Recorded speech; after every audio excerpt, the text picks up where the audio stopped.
Bien, compartiré el power de procesos reversibles e irreversibles. Lo están viendo ahora, ¿verdad?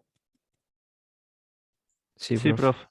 ¿Ven bien allí o quiere que les amplíe la pantalla? ¿Cómo están viendo allí? Ahí se ve bien. Bueno, el próximo punto, como les decía, de la unidad temática número 5, sería sobre procesos reversibles, irreversibles y ciclo de Carnot, principio de Carnot y escala termodinámica de la temperatura. Primero veríamos lo que se dan a llamar lo que serían los procesos reversibles e irreversibles, que son muy útiles para el estudio y la comprensión final de todos los procesos en sí, de la termodinámica. Esa comprensión que ustedes tendrían que empezar a tener desde lo ideal hasta lo real. Comprender exactamente qué es un proceso real y qué es un proceso ideal es fundamental para luego definir lo que serían las eficiencias, ¿no? Una eficiencia termodinámica y por ende la eficiencia energética que terminaríamos luego en el concepto de exergía en la unidad número 7. Por ello, es indiscutible hablar en la termodinámica de esos procesos en los cuales pueden considerarse como modelo para poder hacer el estudio detallado y con algunos pormenores en los cuales se basa la simplificación de los distintos procesos. Ya sabemos que de por sí, de acuerdo a lo que habíamos visto en la segunda ley, ninguna máquina puede tener, una máquina térmica desde el punto de vista de la termodinámica, puede tener una eficiencia del 100%. Entonces, cabería preguntar, ¿cuál es la eficiencia mayor que podría llegar a obtenerse con este tipo de máquina? Si influirá los procesos de tipo reversible o irreversible, ideales o reales. ¿Y por qué estudiar esos procesos? Me refiero a los ideales, a los teóricos y a los reversibles. Bueno, ahora lo que vamos a hacer es justamente tratar de responder esos interrogantes y que ustedes sean capaces de diferenciar cuáles son los procesos reversibles e irreversibles.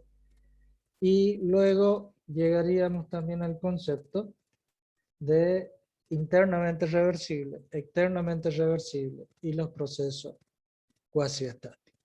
De esa manera va a conformarse un vocabulario, una forma de expresión en la termodinámica que utilizaríamos luego en los distintos ciclos de potencia, tanto de gases como de vapor, y en sí en el uso del vocabulario en la termodinámica para compresión, para comprender exactamente de qué términos estamos hablando, cada uno de los procesos que se vaya a hacer el estudio en particular de cada una de las máquinas.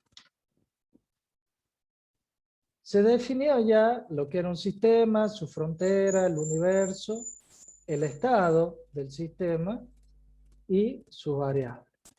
También habíamos analizado los procesos termodinámicos y cuándo un proceso podía conformar un ciclo, ¿verdad? Se observó también que esos procesos se dan en una cierta dirección y pueden tener cabida una reversibilidad, una reversión, un revertir en su forma espontánea o no, ¿verdad? Y para restablecer el sistema a su estado inicial. Se analizará justamente esa influencia que tiene la segunda ley de la termodinámica en esos procesos y después de haber realizado un ciclo, ¿sí? Vamos a ver entonces la direccionalidad espontánea y real que tienen y la relación con la segunda ley. Y eso sería lo fundamental y lo conceptual que ustedes deberían adquirir es saber en qué dirección, cuál es la espontaneidad real que se desarrollan, se realizan o se pueden llevar a cabo en la naturaleza. ¿Sí? ¿Me van siguiendo? ¿Alguna duda? Más o menos se ubican lo que vamos a ver ahora. ¿Por qué se llama un proceso reversible? ¿Y por qué se llama un proceso irreversible? Bueno, los vocabularios serían eso: reversible, irreversible, eternamente reversible, y me faltaría lo cuasi estático, ¿no? Que bueno, que dentro de la jerga es muy utilizado, que a la larga es un sinónimo de internamente reversible. Los procesos reversibles se definen como aquellos procesos que se puede invertir sin dejar ningún rastro ni en los alrededores ni en el sistema. Es decir, como si no hubiese pasado nada. Es la forma, ya sea energética o de proceso o de transferencia de masa, que se puede haber realizado en un determinado proceso. Es decir, realizar ese proceso en una dirección y luego revertir esa dirección sin que ocasione ningún desequilibrio ni alteración, tanto en el sistema como en el medio circundante. ¿Cuál es la característica? Que los alrededores vuelven a su estado inicial una vez finalizado el proceso inverso, ¿no?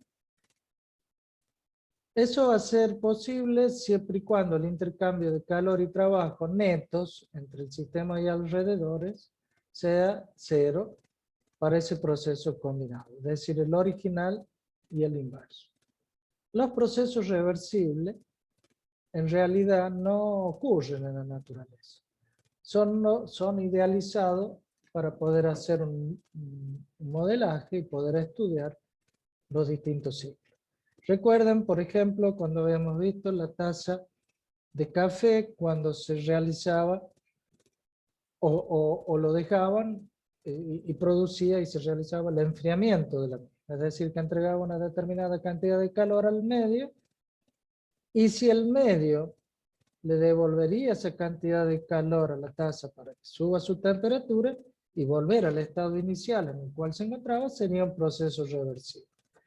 Lo cual eso no se produce espontáneamente en la naturaleza, ¿verdad?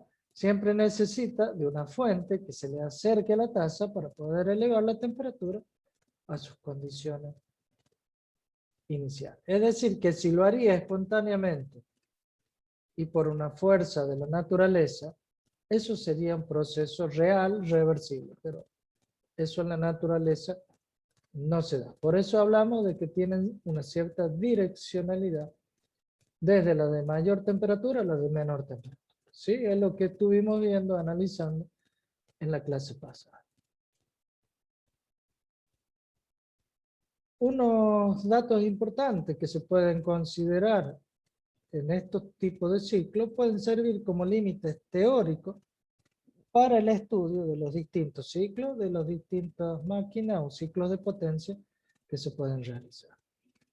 Es decir, que nos sirve solamente como para tener una idea hasta qué punto puede realizarse un determinado proceso, un determinado ciclo. Entonces cabería la pregunta: ¿por qué estudiar estos procesos ideales? En primer lugar, porque son fáciles de analizar, porque se hace una serie de simplificaciones en las cuales nosotros manejaríamos para poder hacer el estudio de estos estados de equilibrio durante un proceso reversible. Sirven como modelos idealizados, por supuesto, con los que es posible comparar todos aquellos procesos reales. Este concepto de proceso reversible nos va a tender hacia la definición de eficiencia y, como les dije, hacia el último, para el concepto de exergía.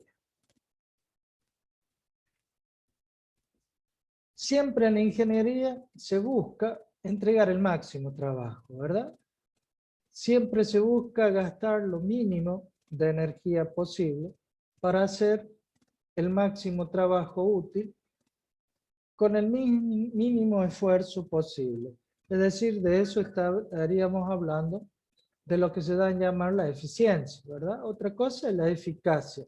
Eficaz, un trabajo eficaz o una máquina eficaz va a ser siempre aquella que realiza el trabajo, sin tener en cuenta el costo o la cantidad de energía gastada. En cambio, la eficiencia nos tiende a minimizar el trabajo para realizar, o mejor dicho, minimizar la energía gastada para obtener el máximo trabajo útil, con el mínimo de gasto de energías. Ese sería el concepto de eficiencia, ¿sí? No sé si ustedes distinguen. Una cosa es ser eficaz, ¿verdad? Y otra cosa es ser eficiente. Siempre les coloco el ejemplo, no sé si hay alguien de Arauco, de Aymogasta. Saben ustedes que tenemos dos caminos para ir a Aymogasta, ¿verdad? Uno que va por la Sierra del Velasco y otro que va por el llano, digamos, por la parte sin sierra. Ustedes van a ver que mayor trabajo va a ser el vehículo, la persona, quien se conduzca por el camino sinuoso, que menos va a ser el que se va por el llano y va a lograr menos trabajo y menos tiempo. ¿Cuál sería eficaz de los dos? Pregunto. Por el llano. ¿Por Ambos qué? serían eficaces. Los dos. ¿Cómo? ¿Cómo? Los dos serían eficaces. No. Los dos serían... Ah, eficaz, perdón, tenés razón. Los dos son eficaces, me tildé. ¿Y eficiente? ¿Cuál sería más eficiente? El del llano. Bien, muy bien. Es decir, eficaz porque cumple con su objetivo, ¿verdad? Llegar al punto de destino. Y eficiente aquel que realiza el trabajo con menos gasto. En este caso, menos de gasto del vehículo, de combustible, de tiempo, del recurso que busquen. Pero va a ser menos, ¿verdad? Menos de lo que va a gastar. Bien. Por eso es que tenemos que ir haciéndonos del concepto de eficacia y eficiencia. Proceso irreversible y lógico. Los procesos reversibles se denominan, los irreversibles son aquellos que no son reversibles. Parece juego de palabras. Pero vamos a analizar cuáles son los irreversibles. Aquellos factores que están involucrados como la fricción, la expansión libre, el mezclado de fluidos, la transferencia de calor a través de una diferencia finita de temperatura, la resistencia eléctrica, la deformación inelástica de sólidos, las reacciones químicas, ¿no? A pesar de que hay algunas reacciones químicas de tipo reversible, ¿no? Pero las mayores son de tipo irreversible. La presencia de cualquier de estos efectos hace que un proceso sea irreversible. ¿Cuáles son los procesos internamente reversibles? Se denomina un proceso internamente reversible si no ocurren irreversibilidades de fronteras hacia adentro del sistema, ¿sí? Si nosotros habíamos hablado que un sistema lo podíamos representar a través de una frontera, si esta frontera hacia adentro del sistema no produce irreversibilidades, quiere decir que no produce cambios, que no produce desequilibrio durante el proceso. Estamos hablando de procesos que son internamente reversibles. ¿Cuáles son esas características? Que internamente reversible, un sistema pasa por una serie de estados de equilibrio y cuando se invierte el proceso, el sistema pasa por los mismos estados de equilibrio hasta volver al estado inicial. Las trayectorias del inverso y directo coinciden. Por lo tanto, queda internamente reversible ya que no produce ningún cambio en el sistema. El proceso de cuasi equilibrio es un ejemplo, como les dije, tipo sinónimo de lo que sería un proceso internamente reversible. Es decir, que los procesos internamente reversibles se los puede considerar o llamar de cuasi equilibrio. ¿Sí? Profe, una pregunta. Diga. Sí, escucho. ¿El proceso internamente reversible sería el ciclo que cumple la heladera, por ejemplo, o no? No, no, no, no. No, porque lo que vas a tener va a ser un desgaste de energía del compresor, ¿cierto? La energía que le da eléctrica, supongamos, ya que me pusiste el ejemplo del refrigerador de la heladera. La energía eléctrica hace andar el compresor hace andar el refrigerador enfría. Debería ser reversible si el calentamiento hace que devuelva el compresor la energía eléctrica hacia el sistema eléctrico. ¿Esto sucede? No. No. Disculpen, pero estoy bombardeando. Miren, apenas hizo un poquito de temperatura y ya tengo mosquitos. Así que yo me estoy previniendo por la duda alguno contaminado. Bueno, me van entendiendo, ¿cierto? Sí, profe. Es decir, que si el medio y el sistema quedan en iguales condiciones, ahí estamos hablando de procesos reversibles. Pero si el objetivo es refrigerar y dejar el medio más frío, y si el calentamiento produce que el compresor me devuelva, ahí sería reversible, ¿sí? Entonces, ¿cuándo sería totalmente reversible? Se denomina un proceso totalmente reversible cuando tanto el interior como el exterior estén totalmente en sus condiciones iniciales al iniciar los procesos. Es decir, tanto internamente como externamente sean reversibles. Eso se le llama un proceso totalmente reversible, que en la jerga común se le llama proceso reversible directamente. ¿Sí? ¿Cuáles son las características de estos procesos?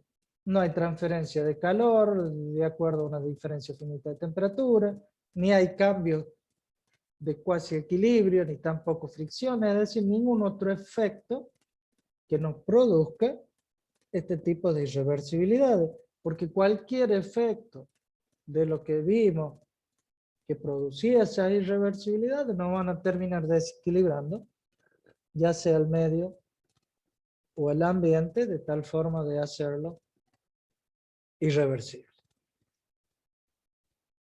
Entonces, disculpe, en un proceso de este tipo, no hay transferencia de calor debido a una diferencia determinada, finita de temperatura, ni cambio de cuasi equilibrio o de casi equilibrio, y tampoco fricción, ningún otro disipador, ni de mezclado, ni de imanes, ni de electricidad, ni ningún tipo de efecto que produzca algún desequilibrio que luego no se la pueda volver o no se pueda volver a través del mismo camino para equilibrar tanto el sistema como los alrededores. ¿Sí? Un ejemplo, por ejemplo, miren, más elocuente que esto. Tenemos un pistón con un cilindro que tiene un determinado fluido que está a 20 grados centígrados. Uno lo pone en contacto con una fuente a altísima temperatura y otro lo pone con una diferencia, digamos, finita, porque lo tiene que entregar a una diferencia de 30 grados, es decir, finita se refiere a que tiene valor dentro de lo que se pueda medir. En cambio, 20.000 grados Celsius, imagínense, es como si lo tuviera el sol. Entonces, prácticamente... Igual, profe, ahí no sería 20,000001. 20, no, no. Es Porque aparecen los puntos suspensivos y después un... y quiere decir que allá puede haber un cambio en el último de los decimales. Eso es lo que interpreto yo, ¿no? Dice que es una fuente térmica de muy alta temperatura, ¿sí? y que puede haber en alguno de los decimales un grado, ¿qué sería? Un millonésimo de grado, miligrado. Es decir, que el variar la temperatura de la fuente, que en este caso es muy alta, con un cilindro que está a 20 grados, no va a ser de implicancia. Entonces, fíjense que eso va a ser totalmente reversible, porque los 20 grados de la fuente va a seguir siendo 20 grados, del cilindro va a seguir siendo 20 grados, y la muy alta temperatura de la fuente también, así, bueno, es decir, puedes tomarlo como que no varía, porque es muy alta, o puedes tomarlo que la implicancia es muy poca. Es válida los dos conceptos, mira. Es decir, puedes tomarlo como que los 20 grados no implica que haya un desequilibrio en el medio, o que sea muy alta la temperatura, que 20 grados no es nada. Eso es lo que el Disculpe, concepto te profe. quiere decir. Sí, Si fuera muy alta la temperatura, ¿no se expandiría de golpe ese cilindro? no, pero lo que te quiere decir, sí, es decir, estamos hablando de un enfoque de tipo puntual, ¿no? Estamos hablando de un enfoque como si vos le sacarías una fotografía. Pero sí, es decir, si lo pones en contacto a muy alta temperatura, quiere decir que ese depósito va a ser internamente reversible. No, se va a expansionar. Tienes razón. Pero si lo pones como que la variación es ínfima con respecto a cada uno, no va a haber equilibrio, ni en el desequilibrio, ni en el sistema, ni en la fuente. ¿Sí?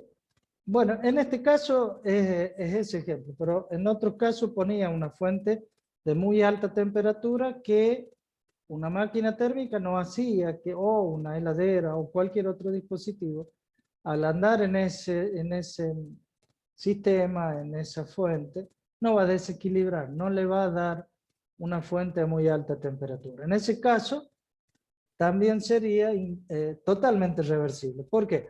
Porque si estás haciendo andar una máquina cuyo combustible siempre va a estar a la misma fuente térmica, internamente siempre va a recibir el mismo valor de temperatura, ¿sí? Pero si tienes una fuente en la cual tienes, por ejemplo, qué sé yo, qué puede ser, una radiación solar que te hace llegar a 30 grados centígrados, que ya lo tienes limitante, entonces va a ser, en ese caso, una irreversibilidad. ¿Por qué? Porque va a tener una determinada influencia el sistema sobre el medio. ¿Se entiende lo que quiero decir? Es decir, es claro el ejemplo y es claro el que le doy del otro punto de vista. Si tienes una heladera en un espacio grande, ¿va a influir la temperatura del espacio? ¿El andar de la heladera? No va a influir en absoluto. Pero una heladera O, tendría que trabajar mucho más si el espacio de afuera está caliente que si el espacio de afuera está frío. porque internamente va a tener aislamiento, la frontera te va a hacer, el trabajo va a ser el mismo. No te olvides que tienes aislada la heladera, la frontera lo va a hacer que no haya paso de energía. ¿Me explico?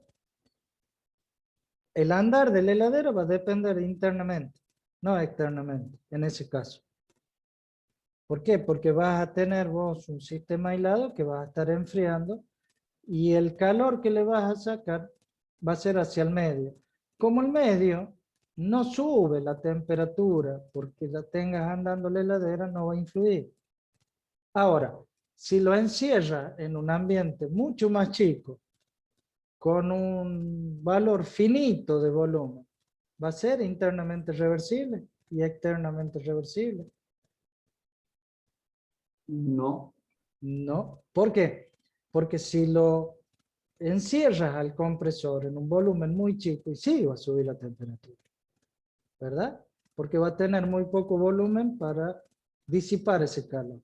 Pero si tienes una gran habitación donde los pequeños saltos térmicos no influyan, no va a haber ningún inconveniente. Va a seguir siendo la fuente o el sumidero en este caso. no fuente, sino estamos hablando del proceso inverso. El sumidero no va a aumentar la temperatura. O en el caso, como interpretabas tú, de 20 que suba una millonésima de grado, no le va a influir en nada. Los 20 grados no va a hacer que influyan en el medio, ¿verdad? Y el otro extremo es poniéndote el sol, que al sol yo le saque uno, inclusive 100 grados, va a influir en que descienda ese valor. No, ¿entiendes? Eso se llamaría proceso externamente reversible. Internamente reversible, cuando el medio, en este caso, prácticamente, o mejor dicho, no procesa o no cumple o no evoluciona ningún tipo de cambio. ¿Les quedó claro los ejemplos? No quise complicar, pero hay muchos ejemplos de esto. Capaz que el ingeniero le dé más, ¿no? Es decir, ambos son internamente reversibles porque se lleva a cabo dentro de los valores de temperatura que se mantiene, es decir, isotérmicamente. Ambos pasan por los mismos estados de equilibrio. Y es decir, no variaría la temperatura del medio que pusimos la heladera de 6 grados de instalación, ni del sol. Entonces, siguen isotérmicamente tal cual porque el sacarle esa pequeña cantidad de calor a una gran fuente térmica no va a ser de mayor implicancia. Y el segundo proceso es externamente irreversible, ya que hay transferencia de calor ocasionada justamente, va a haber una implicancia, va a haber un cambio, porque va a haber una transferencia de calor a través de esa diferencia finita de temperatura. ¿Se entiende? Bueno, como les decía hace rato, la observación de abajo es verdad, los procesos reversibles sirven como límites teóricos y como para modelar los distintos procesos que se están llevando a cabo. Como conclusión, entonces, en ingeniería lo que estamos buscando es los procesos reversibles, tanto de los ciclos de potencia que entregan trabajo, como los motores, las turbinas, tanto de gas como de vapor, deberían entregar el máximo de trabajo y consumir lo menos posible de energía o de trabajo que se le entrega para poder realizar los procesos, ¿no? Y cuando se usan estos procesos reversibles en lugar de irreversibles, siempre vamos a tener una pérdida. Y esa pérdida, y esa direccionalidad, y esa calidad, no van a hacer entender el concepto de entropía, y luego, como le decía, de eficiencia, el concepto de exergia. ¿Sí? De allí vamos a hablar de los desempeños de los distintos dispositivos, o la performance, que le llaman muchas veces, es decir, cuánto entrega el trabajo útil con respecto a la energía que se le puede dar tanto en calor como en trabajo, ¿verdad? Mientras mejor sea el diseño de estos dispositivos, es decir, de las máquinas térmicas, de los motores, de las turbinas, de los ventiladores, menores deberían ser todas las irreversibilidades, todos esos factores que nosotros hablamos al principio, la fricción, el mezclado, el imantarse, todo eso es pérdidas de energía debido a esa direccionalidad que estábamos hablando. Y por último vamos a hablar de una eficiencia, que es el concepto fundamental que desemboca de la segunda ley, va a ser la entropía. Fíjense ustedes, ahí hay también un ejemplo de un proceso reversible y un proceso irreversible. ¿Qué pasa cuando en un determinado recipiente yo comprimo, fíjense cómo se comprime muy lentamente, a hacerlo un proceso rápido, ¿verdad? Va a haber moléculas de agua que se compriman mientras que otras que no. Lo mismo va a pasar con el aire, ¿verdad?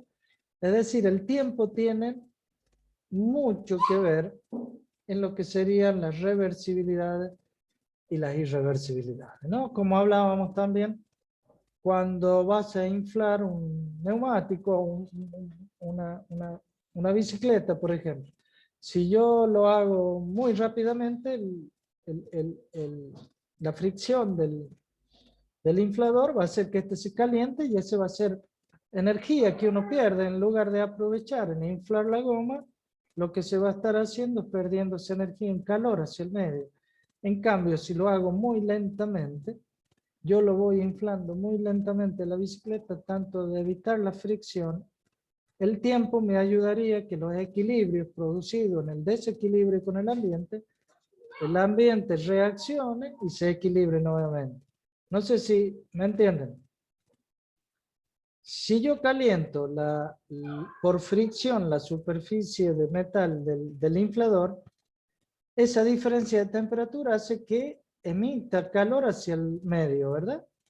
El medio debería de reaccionar hacia el metal, entregándole nuevamente esa temperatura y equilibrando los valores en la superficie. Eso lo permite teóricamente el tiempo, que se vayan haciendo puntos de equilibrio, de cuasi equilibrio, ¿verdad? Casi en equilibrio. Pero ¿qué pasa? No terminaría nada de inflar. Por eso, en la realidad, nosotros queremos hacer todo rápidamente y bueno, perdemos esa energía. Pero si lo haríamos en cámara lenta y muy despacio, llegaríamos a comprimir el agua, a inflar el neumático, pero en procesos de equilibrio, de cuasi equilibrio, de casi equilibrio, de tal forma que el medio me vaya reponiendo esa cantidad de calor que le dimos para equilibrar nuevamente, ¿verdad? Eso en la naturaleza es muy raro que se dé espontáneamente, ¿verdad? La misma naturaleza nuestra quiere terminar rápido y hace todo rápido para seguir andando en bicicleta o seguir jugando al fútbol o al básquet cuando inflamos la pelota, ¿verdad? Es decir, es muy raro al intervenir el tiempo, en este caso, que nosotros nos tomemos el tiempo para inflar o comprimir, en este caso, cuando queremos elevar agua al tanque. Queremos tener agua en el reservorio lo más rápidamente posible y no nos interesa el tiempo y por ende no nos interesa que el proceso sea interna o externamente reversible. ¿Sí? ¿Se entienden los ejemplos, chicos?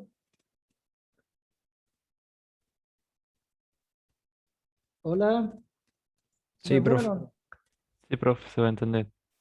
Bueno, fíjense que les voy poniendo distintos ejemplos que por ahí no los puse a todos, en la bibliografía lo van a encontrar, léanlo con tranquilidad y vayan analizando y a su vez las mismas figuras, como en este caso, le va explicando paulatinamente los distintos procesos.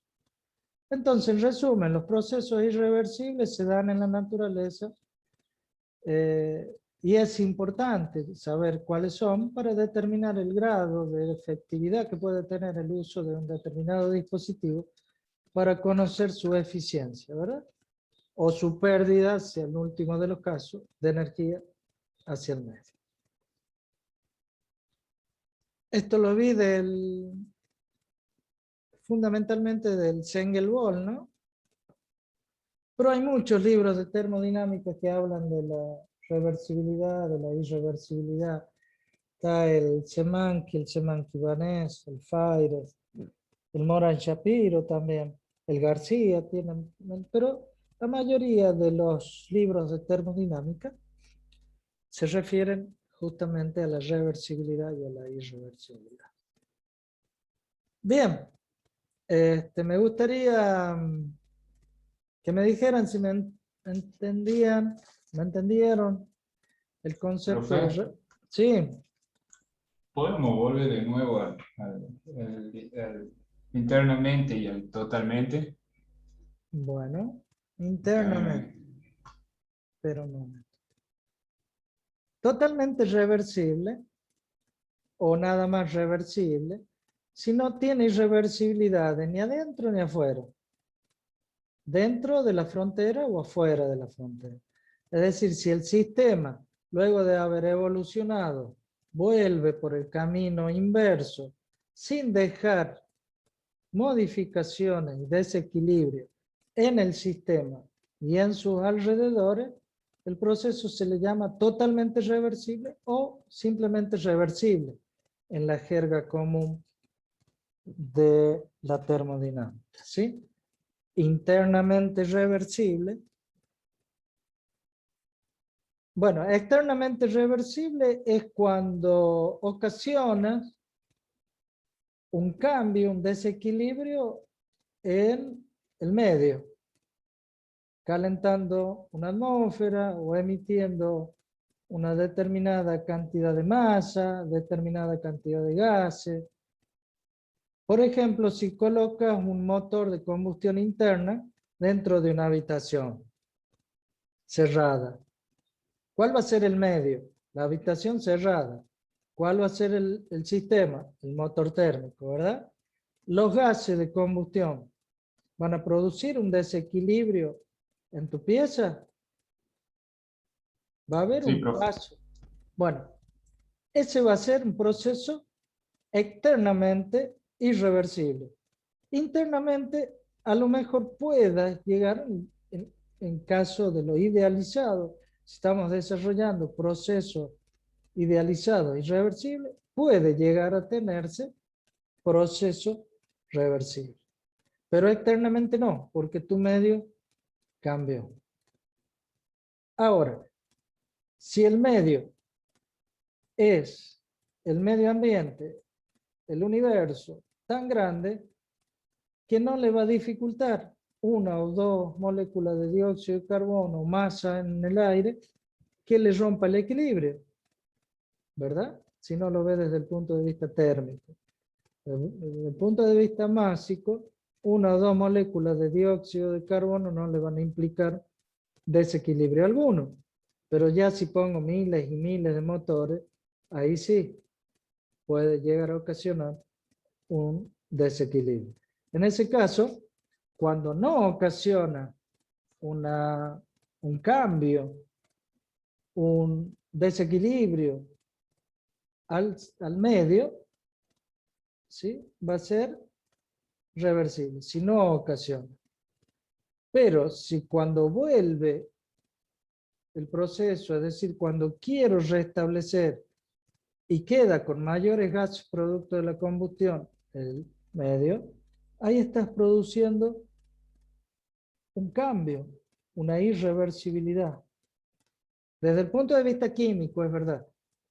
Pero lo mismo pasa en el térmico, ¿verdad? Es decir, si queda el medio caliente porque prendiste una máquina térmica, estás produciendo un desequilibrio, ¿verdad? Eso sería externamente reversible. Irreversible, perdón. Irreversible, cuando produce un cambio en el medio. ¿Mm? ¿Se entiende? Sí, profe. ¿Seguro? Sí, sí, sí. Tenía esa No duda tengo, porque no. no tengo Creo que problema de repetirlo las veces que sea. Es importante para que entiendan todos los ciclos de potencia y los ciclos de gases y vapores que más adelante veríamos. Entender internamente reversible o cuasi equilibrio es importante, y externamente reversible. Lo que hablábamos de cuasi equilibrio son los de internamente reversible, ¿sí? ¿Alguna otra duda, inquietud?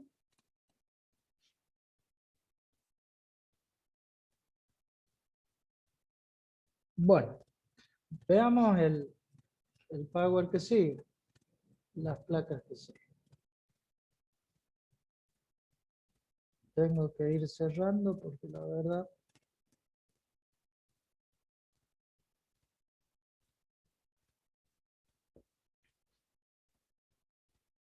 Bien, el próximo punto es el ciclo de Carnot, el cual fue estudiado, idealizado por un físico francés,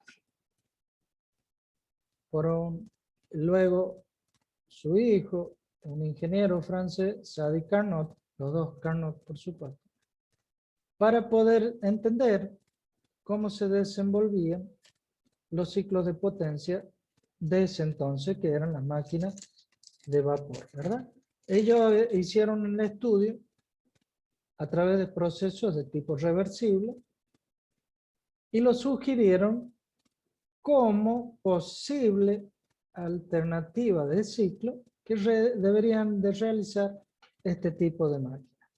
Lógicamente, este ciclo se le dio el nombre de ellos, en su primer momento el padre y luego el hijo de Carnot, que lleva el nombre de Sadi Carnot, que es el ingeniero.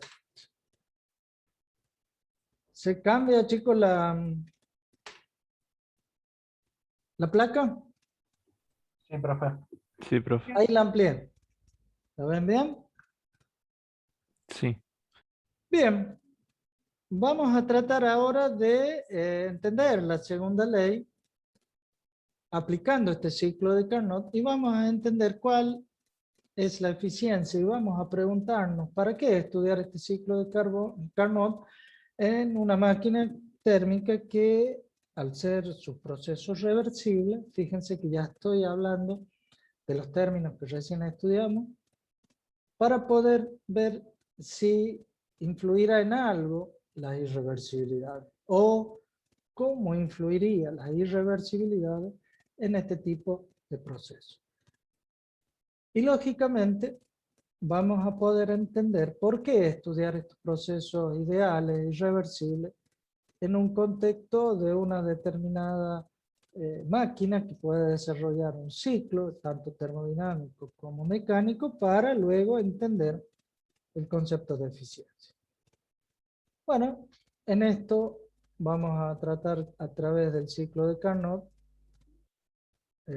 contestar estos interrogantes, ¿sí? Lo importante es que ustedes sepan diferenciar esos procesos ya aplicando, aunque sea un modelo teórico ideal como el ciclo de Carnot.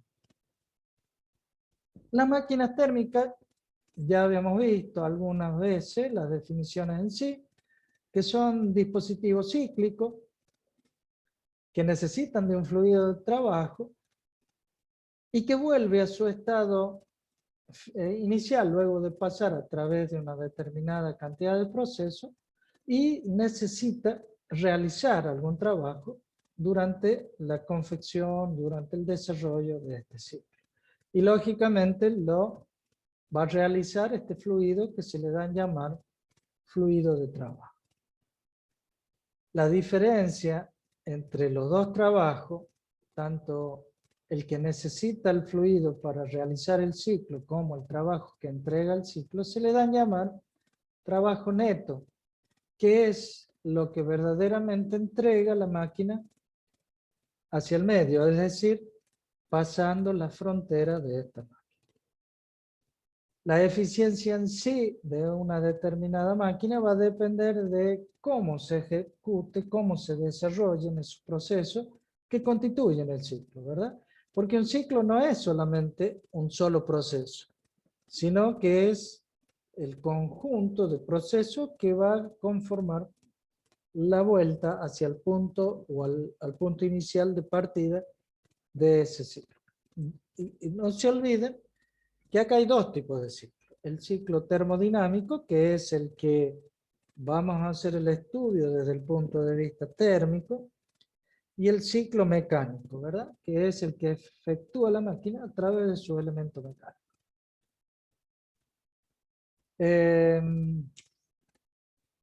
Seguramente lo que vamos a llegar en la conclusión es que de los ciclos más eficientes van a ser los reversibles, que es los irreversibles. Y de allí el porqué de estudiar estos ciclos reversibles para saber hasta qué máxima expresión de trabajo, de lo útil, podemos obtener de este ciclo, ¿sí?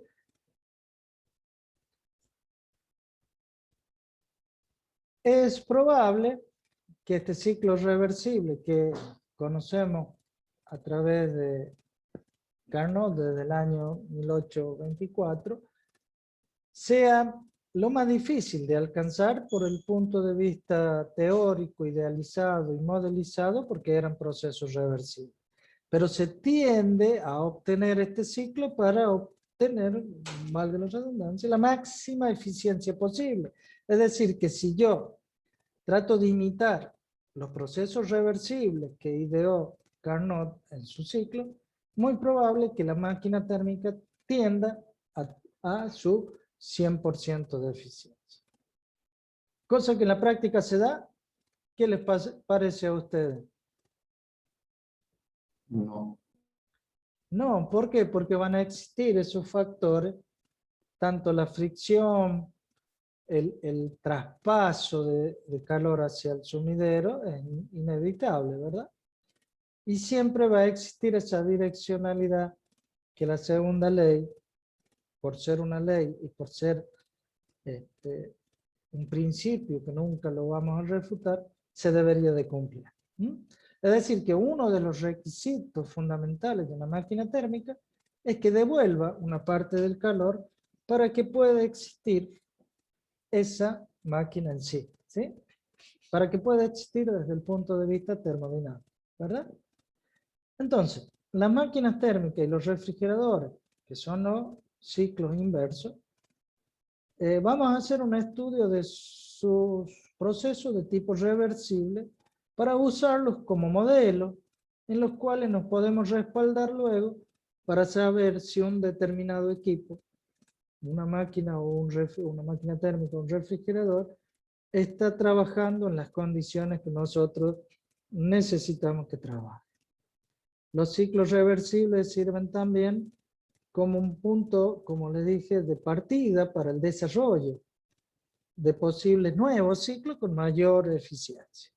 Tal es el ejemplo de lo que vemos hoy, en lo que se le da a llamar los procesos estos eléctricos de los compresores, por ejemplo, de aire acondicionado e inverter, con respecto a los que antes teníamos, que eran los compresores que arrancaban cada vez que el termostato le daba una indicación.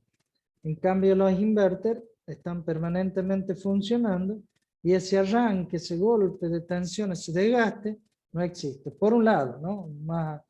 Un ejemplo mucho más profundo el estudio de los inverters, pero es una de las razones de evitar esa irreversibilidad. Ustedes saben que al poner en marcha un compresor siempre ese golpe energético trae de por sí golpes de ariete y golpes en la cañería que son irreversibilidades en la transmisión de la presión dentro del fluido, que en el inverter no existe ese golpe de ariete, ¿verdad? ¿Por qué? Porque siempre está avanzando continuamente y no va a haber ese golpeteo, esa variación de presión. Fíjense un simple ejemplo como al haber estudiado estos ciclos teóricos y que sirven de punto de partida y de modelo, se puede decir que es más eficiente que los otros, porque tiene menos desgaste de energía. Por eso es importante estudiar desde el punto de vista de las máquinas térmicas los ciclos de Carnot, o el ciclo de Carnot, en realidad, ¿verdad? Bueno, vamos a necesitar como vocabulario que vimos hace rato, que es un modelo, eficiencia térmica, que era lo útil, que entrega el ciclo en función de lo que recibe o entregado al ciclo, ¿sí? Por eso luego le vamos a llamar energía que entra y energía que sale, o le llamamos ya, ¿se acuerdan? En los procesos abiertos, en los cuales nosotros veíamos una cantidad de calor de entrada y calor de salida, o trabajo, ¿se acuerdan? Bueno, justamente para conocer esa eficiencia. Vamos a hacer una breve descripción del ciclo de Carnot y tendríamos que hacer una serie de consideraciones para ello. En primer lugar, vamos a tener un fluido de trabajo que sería un gas y que está dentro de un dispositivo cilindro-émbolo totalmente adiabático, es decir que está en un principio bien aislado, de tal forma que no puede eliminar calor hacia el medio, ¿sí? Y vamos a ver que se puede poner en contacto, ya sea con el depósito de energía o el sumidero, es decir, el que tiene menor temperatura, a través de una sola frontera que idealmente lo estamos en un determinado tiempo retirándolo y colocándolo. En ellos, no sé si me entendieron la hipótesis que hacen. ¿Le quedó claro? Si la Vamos a- puede repetir, profe. Bueno, vamos a estudiar un cilindro que adentro tiene un pistón, que adentro lleva un gas ideal, ¿sí? Que es totalmente adiabático, que es totalmente aislado del medio y que solamente yo le puedo retirar la parte superior del cilindro para hacer la transferencia de calor, ya sea de la fuente térmica de mayor temperatura o del sumidero que yo le voy a entregar calor a menor temperatura. ¿Sí? ¿Se entiende? Ese sería el bosquejo. Esa sería la estructura principal para poder entender el ciclo de Carnot. En el mismo, en este cilindro con el pistón, vamos a ver que se puede hacer una expansión isotérmica reversible, una expansión adiabática reversible, luego vienen las inversas, una compresión isotérmica reversible y una compresión adiabática reversible para conformar y volver al punto inicial, conformar el ciclo, ¿verdad? Es decir, que cualquier fluido se puede emplear para operar este ciclo de Carnot, ¿sí?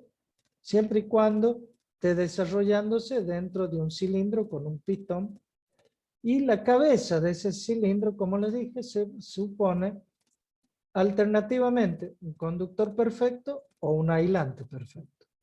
Que le puedo sacar el aislante y poner el conductor y viceversa. De tal forma de hacerlo totalmente conductor o totalmente adiabático, aislante. ¿Sí? El calor se debe fluir hacia el cilindro por la aplicación de una fuente de energía, lógicamente, a más temperatura o alta temperatura en la cabeza del cilindro durante la expansión, tanto isotérmica como adiabática. Y luego se le retira esa fuente de calor, se le pone adiabáticamente y comienza la compresión adiabática. Luego se coloca de nuevo el conductor para realizar la compresión isotérmica. Lo que nos da una idea es esto. Fíjense, yo tengo el cilindro, ¿verdad? El pistón, y como les decía, el pistón va a estar totalmente aislado a través de paredes aisladas del cilindro, y yo voy a tener solamente la cabeza del cilindro que la puedo retirar y colocar. Esta plaqueta que sería la fuente, supongamos que la plaqueta esté en muy altas temperaturas, y la coloque acá, entonces va a dilatar el gas y va a hacer la expansión. Cuando comience la compresión, yo le saco esta placa, le coloco el aislante, empieza una compresión adiabática, pero llegado un momento tengo que evacuar el calor, la saco a la placa y le coloco el disipador a menor temperatura. Lógicamente el disipador va a absorber el calor que está emitiendo isotérmicamente el gas que está dentro del cilindro. ¿Se entiende?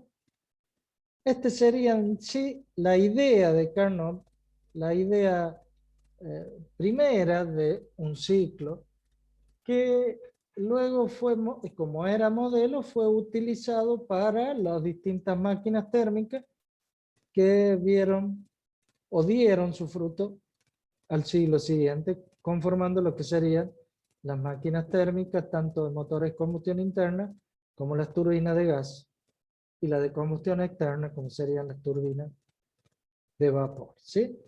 Fíjense ustedes que cuando yo le coloco una gran fuente térmica al cilindro que tiene el pistón con un fluido de trabajo, que es un gas ideal, al aumentar la temperatura o aumentar la presión, y va a hacer que el pistón se expanda. Al expandirse, primero tengo una expansión isotérmica. ¿Por qué? Porque la fuente térmica no va a variar la temperatura a medida que le da temperatura al cilindro. Luego saco la fuente, le coloco la adiabática y va a haber una expansión adiabática. Llegado un momento, comienza el proceso inverso, la compresión. Primero es adiabática. Cuando quiso subir la temperatura al fluido de trabajo, le saco el aislante, le coloco el disipador para que absorba el calor del fluido de trabajo, del gas, y elimine esa cantidad de calor isotérmicamente y vuelva otra vez a estar en las condiciones iniciales. De Disculpe, esa profe, manera, sí, ¿podría volver a explicar los adiabáticos? bueno, mira, a lo mejor me vas a entender con el ciclo propiamente dicho. Todo lo que te dije está acá explicado, ¿sí? Adiabático, ¿por qué?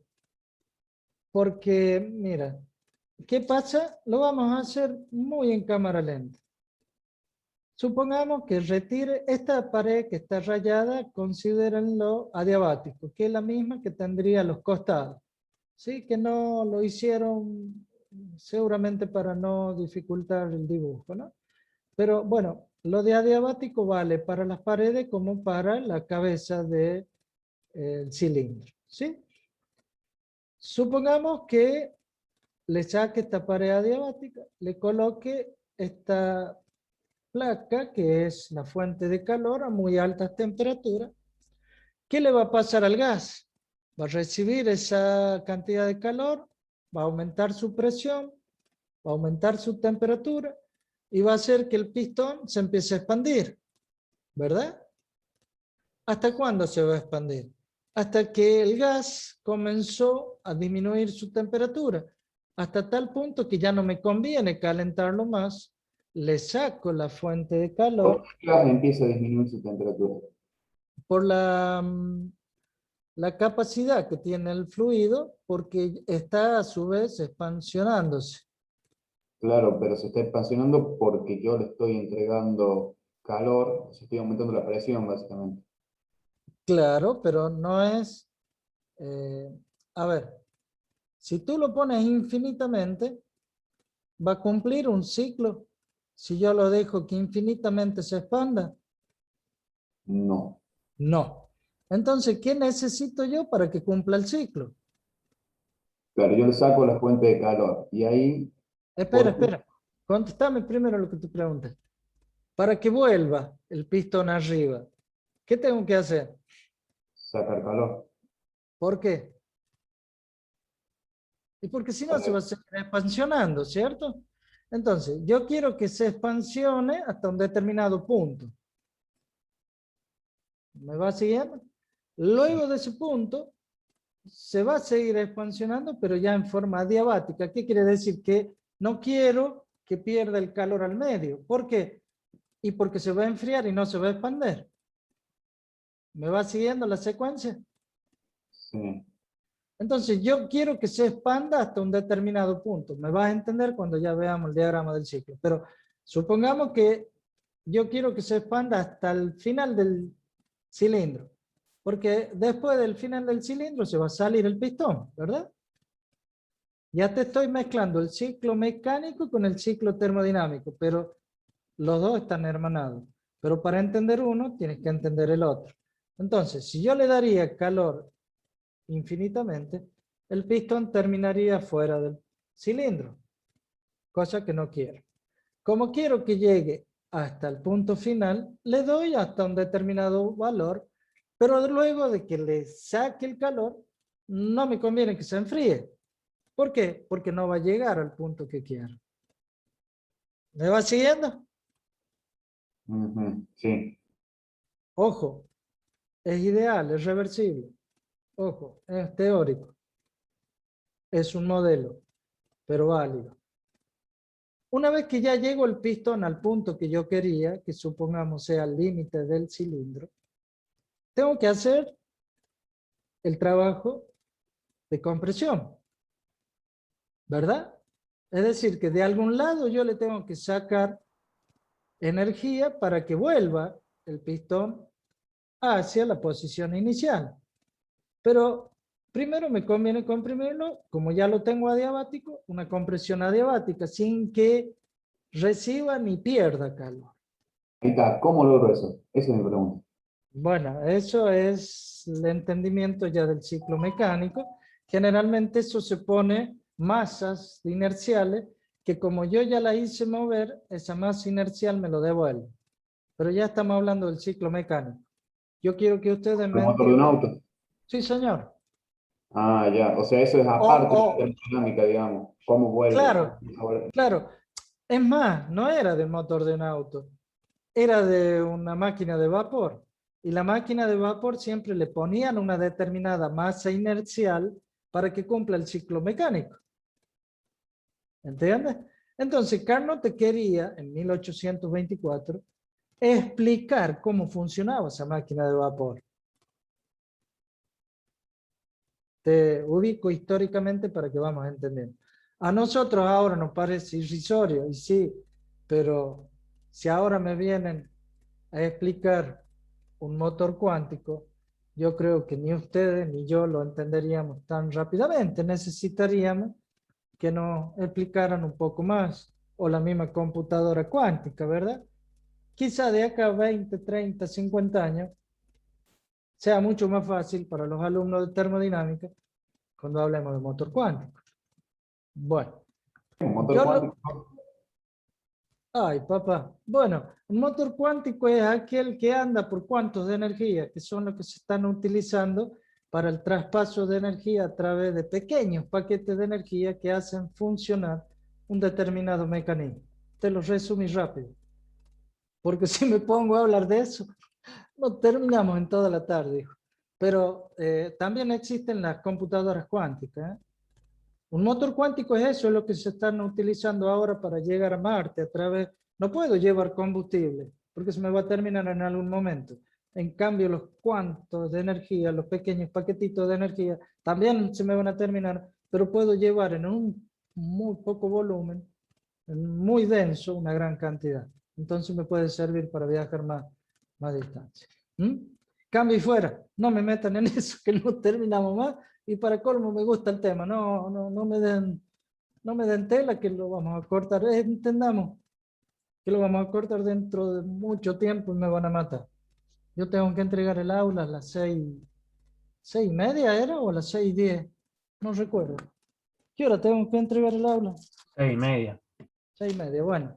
A ver, supongamos entonces que el pistón se tiene que expandir y luego volver, por el simple hecho de que la máquina funciona también con un ciclo mecánico, ¿sí?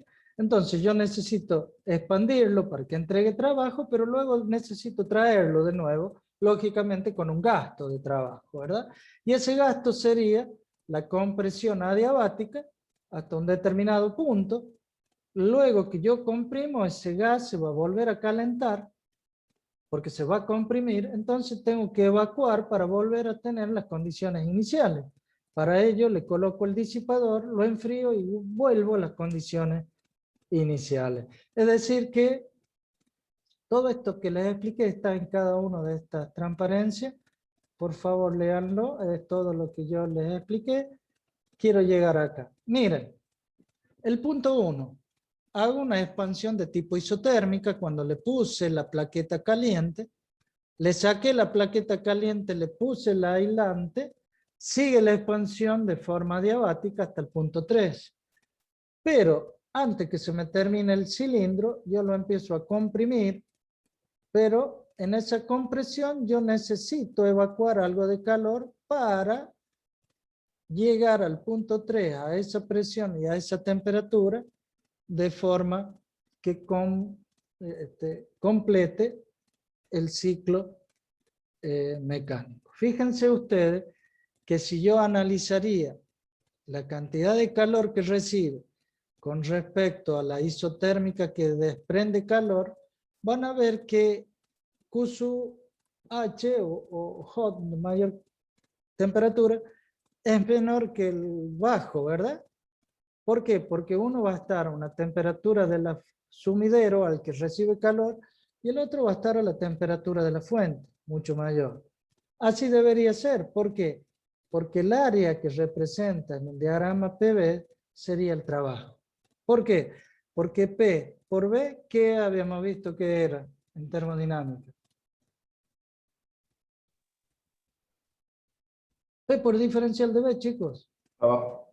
Trabajo. Entonces, fíjense que yo voy a tener un volumen máximo y voy a tener un volumen mínimo. Entonces tengo un delta de B para esta presión. Entonces, la presión P por delta de B es ese trabajo que realiza el ciclo, es lo que me representa el área que está dibujada en el medio. ¿Sí? Disculpe, ¿Sí? profe. Sí. En un proceso totalmente reversible, capaz entendí mal, el trabajo con el... Hola, ¿se cortó o se me cortó a mí? Hola, hola. ¿Sí, me escuchan? Sí, ahí te escucho. Sí, le preguntaba si en un ciclo totalmente reversible, Ujú. ¿Cómo el este? trabajo, el trabajo que yo hago tenía que ser el mismo que el sistema me devolvía, ¿o no? Claro. Y en Bueno, este caso eso no pasaría, ¿o estoy entendiendo mal? sí, para el ciclo de Carnot sí, porque es ideal. Entonces, Pero estoy sí. yendo por un camino y volviendo por otro. El área bajo la curva de, supóngase, para llegar de 1 a 3 y después volver de 3 a 1. Sí, señor. Yo El voy por un trabajo, camino y sí, vuelvo por otro. sí, señor. El El, área bajo el la curva. horario, el sistema horario de giro es el trabajo positivo. ¿Sí? Si yo invierto, como dice Carnot, que los procesos son reversibles y que el fluido de él es un idealizado y también reversible, entonces yo puedo invertir el calor, ¿verdad? Lógicamente el trabajo y lógicamente el calor que va a entregar. Invierto todo. Entonces, para eso tengo que invertir el sentido de la flecha. ¿Me van siguiendo? Si yo invierto el sentido de la flecha, el trabajo va a ser negativo. Entonces, estoy sacando calor a través de una compresión y entregando al medio.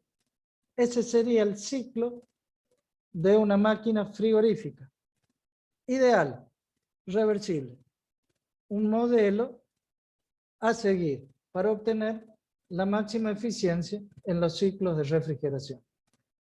Sí, tienes razón. Justamente por eso lo utilizamos para estudiar, porque el diagrama o el ciclo o el proceso o los procesos dos isotérmicos, dos adiabáticos de Carnot son totalmente reversibles. Quiere decir que puedo invertir el sentido del calor y del trabajo, la dirección de los procesos y el medio como el sistema quedaría en las mismas condiciones. Eso es lo que idealmente, como modelo a seguir, tiene el ciclo de Carnot. Por lo tanto, la eficiencia máxima, de acuerdo a lo que vamos a llegar hacia el principio de Carnot, es para máquinas que tengan su máxima eficiencia, es decir, el 100%. Lástima, no me va a dar el tiempo para demostrarle el principio y los corolarios de Carnot. ¿Sí? Disculpe, profe, una consulta Sí, más. sí, O sea que, ¿podría volver a la diapositiva anterior? sí, O sea que ese trabajo neto de salida vendría a ser el trabajo que la máquina usando el ciclo de Carnot nos está entregando. sí, señor. La Ah, máquina de Carnot al 100%. claro, de otra manera parte del trabajo se perdería en calor en los rozamientos, etcétera, etcétera. No, no, no, acá no existe. Estamos Claro, claro, por hablando, eso, digamos, si el proceso no fuera reversible, no fuera ideal. claro, si el proceso no fuese reversible, no sería el real, no es real, es un modelo a seguir, es algo idealizado. La reversibilidad es ideal, es sinónimo de ideal. Lo irreversible es sinónimo de real, de instantáneo, de natural, de algo que se efectúa en la naturaleza. Por eso en principio, ojo, lo de Carnot es también considerado como un principio, que todavía no fue refutado. Nadie me dijo que la máquina de Carnot tenga un rendimiento menor. Nadie lo refutó termodinámicamente. ¿Mm? Entonces se lo toma como principio. Y ese principio tiene sus dos corolarios que lo demuestran. Que no vamos a tener tiempo de verlo, lamentablemente. Pero yo a esto que te estoy aseverando, te lo puedo demostrar a través de una demostración que en matemáticas se llama de la inversa. Pero bueno, tanto la máquina térmica como la frigorífica, ¿eh? Porque acá nace la idea justamente también del ciclo frigorífico. Porque tú, todo lo que me preguntaste y todo lo que me dijiste, el nacimiento de la era frigorífica. Cuando los franceses trajeron su primer vapor con la máquina frigorífica, se basó en el principio de Carnot. Ellos dijeron, si yo puedo hacer andar una máquina que da calor, puedo hacer andar una máquina que da frío. Inversamente. Y le funcionó.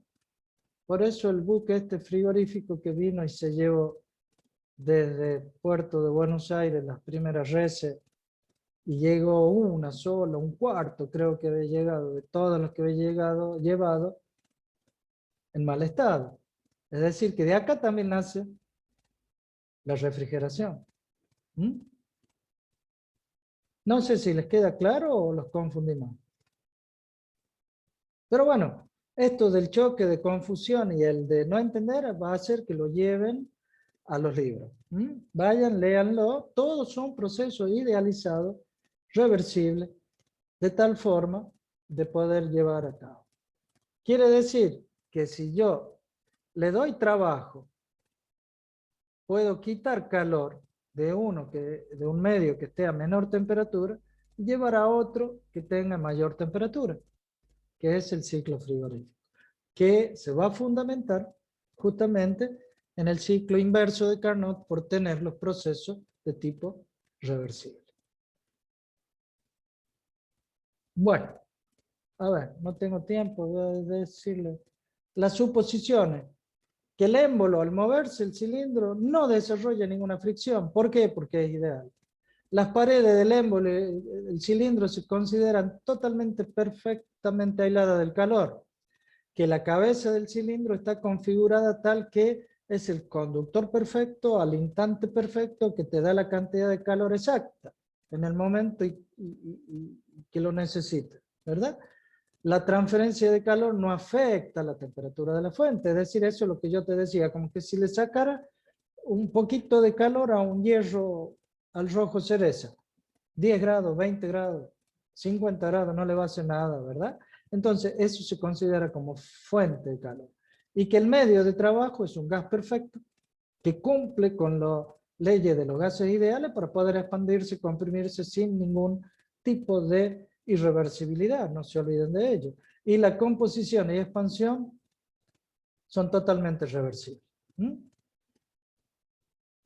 Esas serían las suposiciones que son necesarias para entender el ciclo de Carnot, que nos llevaría luego a las conclusiones fundamentales, que por ser un ciclo reversible, el de Carnot, es el de mayor eficiencia que opera, ojo, entre esos límites, es decir, entre la fuente y su sumidero, entre las temperaturas especificadas.